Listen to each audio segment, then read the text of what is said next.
Cette semaine à Identité littéraire, nous recevons l'éditrice et auteure Olga Duhamel-Noyer, la blogueuse Sophie Gagnon et l'éditeur et écrivain Michel Vézina. Et vous, que lisez-vous?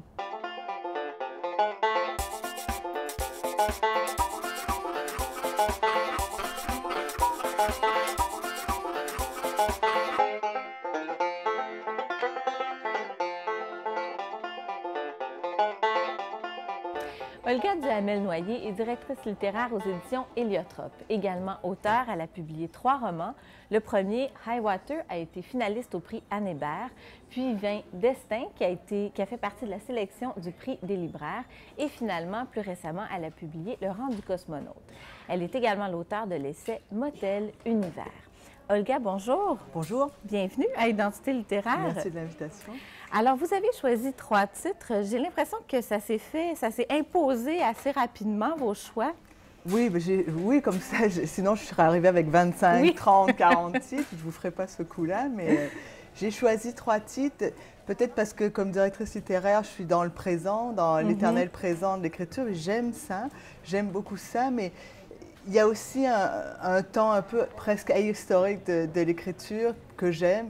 Puis il y a des textes qui m'ont vraiment marqué, que c'est pas original, les textes qui m'ont marqué, puis c'est pas l'originalité que j'ai à défendre. Non, c'est des textes en fait de littérature universelle maintenant, oui. Donc vraiment des classiques, une introduction. Est-ce que en fait c'était pour vous une introduction à la poésie? Vous nous parlez du recueil Les fleurs du mal de Baudelaire. Baudelaire, peut-être parce que je l'ai beaucoup lu et relu, mais j'aurais pu parler de 2 poèmes seulement dans Les fleurs du mal que j'ai lus et relus quand j'étais très jeune et puis qui me remontent par bribes. Maintenant, je les ai appris par cœur du coup, mais j'essaie des fois, je les récite puis je me trompe. Si je vérifie, mais comme je ne vérifie pas trop souvent, personne autour de moi le sait, mais je fais des espèces de grandes tirades comme ça, l'aise du vieux Platon, se froncer l'œil austère. Mais puis après, je sais que c'est comme ça que ça vient, que ça m'habite. Et puis, il y a Rimbaud aussi que j'ai amené. Oui, vous avez apporté vos exemplaires lus et relus, d'ailleurs, j'ai l'impression. Donc, L'autre et Amont. L'autre et Amont, Rimbaud. Des livres que j'ai beaucoup lus, que je sais beaucoup par cœur, enfin, dont je sais beaucoup de phrases par cœur et qui m'ont fortement marqué parce que quand on les lit, peut-être, on est plein de ferveur. Je les ai soit pris à la bibliothèque de l'école, soit je les ai pris dans la bibliothèque de ma mère, puis je les ai donc lus et dévorés comme ça. Mais est-ce que c'était une introduction? Mais personne ne m'a demandé de les lire, mais ça s'est trouvé comme ça. Est-ce que vous avez poursuivi? Est-ce que vous lisez de la poésie plus contemporaine? Non, j'en ai lu, mais je ne suis pas une lectrice de poésie. Okay. D'ailleurs, c'est la seule chose que ne publie pas Héliotrope, la poésie. Enfin, à peu près la seule chose. Ouais. Pas parce que j'aime pas ça, pas parce qu'on n'aime pas ça. Il faut faire des choix aussi. Tout à fait. Mais je ne suis pas une grande lectrice de poésie contemporaine. Mais ça, c'est un recueil qui reste pour vous. Oui, tout à fait. Ensuite, on passe à Marcel Proust, à la recherche du temps perdu, que vous avez lu assez tôt dans votre parcours de lectrice. J'étais plus vieille que pour les autres, j'avais 17 ans. J'étais toute seule en Europe, je connaissais personne. Puis mon voisin m'avait prêté des livres, dont Proust. Et puis là, j'avais déjà essayé, ça m'avait ennuyée, je n'avais pas pu continuer. Puis j'ai lu Proust à 17 ans, d'un bout à l'autre. Je l'ai relu après. Donc, vous avez lu ça? Vous étiez en Europe? Oui. Alors, ça ajoute quand même à la lecture, peut-être? En fait, j'étais dans une petite banlieue montpelliéraine, dans un endroit pas du tout bucolique, vraiment zéro. J'avais pas trop d'argent, mais il faisait très beau parce que c'était à Montpellier.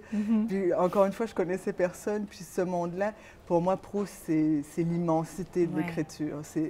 Je ne comprenais pas tout, j'ai relu, puis j'ai toujours pas tout compris, puis je ne comprends pas tout encore, mais c'est immense.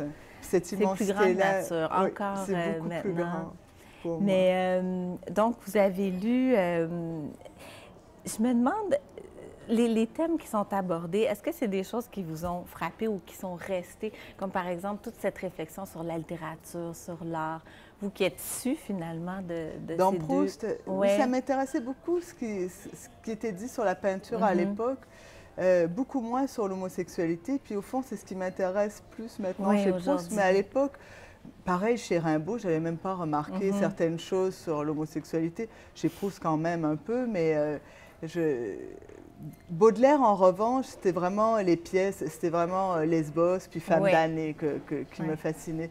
Mais chez Proust, c'était l'immensité du monde de l'écriture.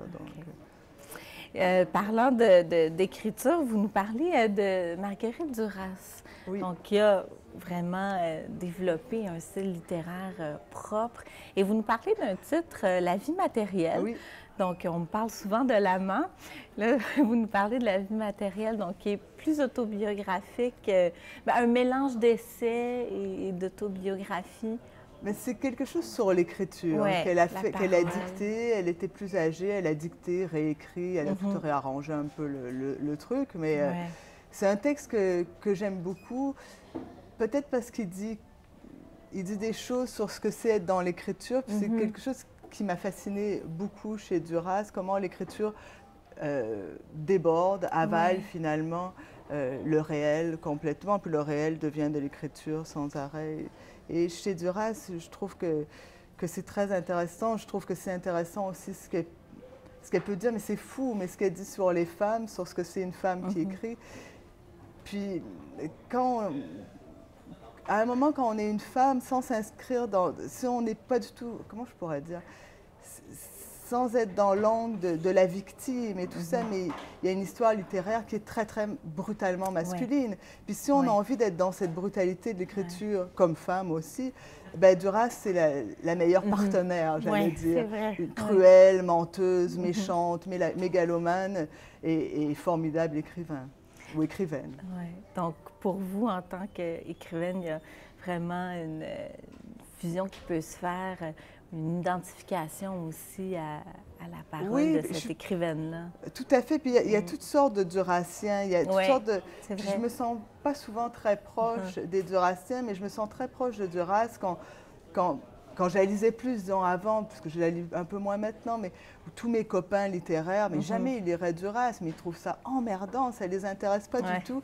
Puis j'ai l'impression que là, il y a quand même quelque chose qui me parle. Au-delà de ça, c'est-à-dire de la grande littérature, mais une femme qui l'a fait. Puis est-ce que vous êtes intéressée à ces autres romans aussi? Oui, vous avez parcouru quand même son œuvre? J'ai beaucoup lu Duras, j'ai dit La vie matérielle, un peu comme ça. Peut-être parce que j'avais relu récemment une phrase que j'aime beaucoup, c'est « L'alcool a été fait pour supporter le vide, le vide de l'univers et le balancement des planètes. » Donc j'aime beaucoup cette façon de parler de l'alcool, puis de notre solitude dans l'espace. Et puis j'aime plusieurs choses comme ça. La figure de la femme dans ce livre-là, l'ivresse, comme vous dites. Oui, une femme qui boit, combien c'est un scandale. Sa rencontre aussi avec Yann Andrea. Oui, c'est fascinant, tout ce monde-là. J'aime beaucoup aussi le livre de Yann Andrea, MD. J'aime beaucoup ce livre-là. J'ai beaucoup, beaucoup lu Duras. Pas ces dernières années. J'ai plus tellement envie maintenant, mais c'est quelque chose qui m'a vraiment marqué. Mais c'est ça, des lectures qui vous ont marqué à une époque. Voilà, et puis je trouve extraordinaire. Olga, merci beaucoup d'avoir partagé ça avec nous. Merci. Sophie Gagnon est enseignante de français à temps partiel et jeune maman à temps plein. Lectrice boulimique, elle s'est donnée comme mission de propager le plaisir de lecture chez les adolescents. Elle est également l'auteure du blog Sophie lit. Bonjour Sophie. Bonjour. Bienvenue à Identité littéraire. Merci. Merci d'avoir accepté notre invitation et de vous être prêtée au jeu très cruel de ne choisir que 3 livres. Sophie, excessivement difficile. J'ai fait des listes, des listes. D'élimination. Oui, tout à fait. Puis pour arriver finalement à 3 titres, j'ai fini par choisir 3 titres qui ont jalonné ma vie, qui ont marqué un tournant dans ma vie de lectrice, sans me concentrer juste sur la jeunesse, ce que je fais habituellement. Oui, parce que vous, votre blog, ça s'intéresse vraiment à la littérature jeunesse, la littérature pour adolescents. Vraiment pour adolescents, parce que j'ai pas le temps de couvrir tout ce qui sort pour adolescents, donc j'essaie de faire juste ça, au moins pour en couvrir une grande partie. Tout à fait. Mais là, vous êtes revenue à votre propre parcours de lectrice depuis, je ne sais pas en quelle année vous avez lu le premier, dont on va parler tout de suite, Les Trois Mousquetaires d'Alexandre Dumas. Oui, bien, j'avais l'âge de mes lecteurs parce que j'avais 12 ans quand je suis tombée sur Les Trois Mousquetaires. En fait, donc dans ma bibliothèque, il y avait une partie jeunesse et une partie adulte. J'étais à la bibliothèque tous les jours ou presque. Je lisais tout ce qui se faisait en jeunesse. J'avais l'impression que j'en avais jamais assez, que je sortais trop rapidement d'un univers. Ça passait trop vite pour moi. Alors, j'ai demandé à mon père ou ma mère, je me souviens plus, d'aller me chercher les Trois Mousquetaires. Et je suis entrée dans cet univers-là qui était comme sans fin. Parce qu'après les Trois Mousquetaires, il y a 20 ans après, puis après, il y en a d'autres encore. Tellement un deuil quand on finit un livre aussi. C'est surtout plus jeune, on dirait que c'est encore pire. Mais j'étais frustrée. J'étais une lectrice frustrée parce que j'avais l'impression que j'en avais jamais assez, alors que là, ça m'a ouvert les portes aux classiques français, ça m'a amenée ailleurs. Et là, j'ai découvert que justement, on pouvait entrer dans un univers et rester longtemps et vraiment faire connaissance avec les personnages. Je me suis prise d'amour pour Aramis. Ah oui. Et c'est ça. Ça a été vraiment un univers marquant pour moi qui a ouvert le côté roman d'aventure plus long. Et puis, parce qu'il n'y avait pas Harry Potter quand j'étais adolescente. Ça a tellement évolué, la littérature jeunesse. Mais ça, c'est vraiment le roman cap et épée par excellence. Un roman où il y a de l'aventure, de l'amour et une qualité littéraire, bien sûr, quand même marquée. J'ai beaucoup aimé l'univers de Dumas. Puis quand je retourne encore, j'ai comme une bouffée, là. J'aime ça, comment il écrit. Donc, ça me fait du bien. Relisez parfois. Ça m'arrive de refeuilleter une fois de temps en temps ce livre-là parce que c'est un livre qui marque un moment important. Donc, c'est ça. J'y retourne parfois. Puis est-ce que ça vous a amené vers d'autres lectures, soit d'aventure, ou vous aviez peut-être envie de vous plonger dans d'autres univers comme ça, riches, foisonnants? En fait, j'y allais par format. Donc, je cherchais les gros livres écrits petits. Alors, j'ai lu tous les classiques français, j'ai lu les classiques russes. Je suis restée là-dedans après Dumas. Puis ensuite, je suis tombée sur un gros livre écrit petit, Le Maître des illusions. Et là, je suis entrée dans l'univers policier. Et après ça, c'est vers ça que je suis allée. Qui vient d'en sortir un, d'ailleurs. Oui, que j'ai pas le temps de lire, que j'aimerais bien lire quand même. Merci d'être venu sur cette lecture-là pour nous. Vous passez ensuite à une bande dessinée, Le Vent dans les saules, donc qui est une adaptation d'un roman de Kenneth Grahame. En fait, on fait un bond de 8 ans, 8-9 ans dans le temps. Et pour moi, la bande dessinée, ça a toujours été Garfield ou des trucs de blagues. Tintin, Astérix, Obélix, oui, mais j'ai jamais vraiment accroché à ça. Donc, la bande dessinée, c'est toujours pas pour moi. Pour les autres, mais j'avais jamais connu ça. Et mon amoureux, qui est mon mari maintenant, était un grand fan de BD. Il est un grand fan de BD. Il voulait m'en faire découvrir davantage. Et puis, quelques mois après notre rencontre, il est rentré en Belgique, d'où il est finalement. C'est ça. Puis, il est rentré 4 semaines. Et quand il est parti, il m'a laissé Le Vent dans les saules. Il s'est arrangé avec un ami et chaque semaine, je devais trouver une bande dessinée dans l'appartement. Donc, qui était cachée. Il y avait l'énigme de retrouver la bande dessinée. Et puis, c'était justement un univers où j'avais l'impression que je pouvais rester longtemps parce qu'il me suivait toute la semaine. J'avais hâte de découvrir la suite. Puis, j'ai trouvé que ça m'a fait me rendre compte que la bande dessinée propose des univers très riches et qu'on peut aussi aller là-dedans. Et comme j'aime beaucoup l'art aussi, bien, j'ai aimé les dessins, j'ai aimé tout ce qu'il faisait. C'est de la fantaisie animalière, donc on entre dans un autre univers. C'est très chouette, je trouvais, comme rencontre entre les deux univers que j'aimais. Et puis ça m'a ouvert la porte justement à la bande dessinée comme récit. Et maintenant, j'avoue que je suis un peu accro. Parce que c'est vrai qu'on connaît, souvent les Tintins, Astérix, mais la bande dessinée, c'est des univers incroyables. Il y a de la bande dessinée en histoire, il y en a de politique, il y en a de tous les d'auteurs, donc c'est tellement riche. Puis je me rends compte avec mes élèves que dès que je laisse traîner une bande dessinée, ils vont aller la chercher parce qu'ils n'ont pas l'impression de lire quelque chose comme un livre. C'est souvent une très belle introduction justement, à la lecture. Puis il y en a justement à partir de livres. Donc, tu dis, bien, après, on peut aller chercher le livre aussi. Là, j'attends la suite de Le Voyage extraordinaire qui est du steampunk. Et donc, j'ai vraiment accroché à la bande dessinée. Ensuite, un autre registre, Quelques minutes après minuit, de Patrick Ness. Un autre saut dans le temps. Oui, d'accord. En fait, ça, c'est plus quand j'ai ouvert le blog, en fait, je me suis mis à lire davantage de jeunesse. Et je suis tombée sur Quelques minutes après minuit.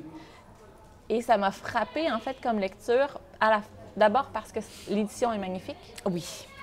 Avec des images intérieures, des dessins à l'encre qui viennent vraiment rechercher l'imaginaire du lecteur. Ensuite, parce que l'écriture en elle-même est fluide et le roman est tellement bien construit que la fin est percutante. On se dit, en 2 mots, on a pour vraiment nous situer l'histoire. En fait, Connor est un jeune garçon, sa mère est atteinte d'un cancer et il vit ça très difficilement. Et chaque nuit, il fait un cauchemar dont il ne veut parler à personne parce que c'est un cauchemar qui le perturbe beaucoup. Et son père n'est pas dans le portrait, il ne s'entend pas bien avec sa grand-mère qui prend soin de lui. Et une nuit, il se réveille et il y a Leaf, un grand arbre qui est dans le cimetière voisin, qui s'est rapproché de sa maison et qui lui parle. Et donc, il y a une espèce de monstre qui lui dit « Je vais te raconter 3 histoires et à la fin, tu vas me raconter ton cauchemar. » Qui essaie de lui faire peur et Connor ne veut pas croire ça. Et quand il se réveille le lendemain matin, il se dit « Ce n'était qu'un rêve, c'est un peu étrange. » Mais il se rend compte que son plancher est couvert de baies d'ifs. Donc, on entre dans cet univers-là qui est à la limite du fantastique et du réaliste, mais il y a des fables aussi à l'intérieur. C'est vraiment un mélange particulier, mais qui nous amène à une fin qui touche vraiment l'histoire du petit garçon et de sa mère atteinte du cancer. Et c'est vraiment touchant comme fin. Donc, et c'est venu me chercher parce que c'est beau, et je me suis rendu compte aussi que j'avais été touchée parce que je suis devenue maman.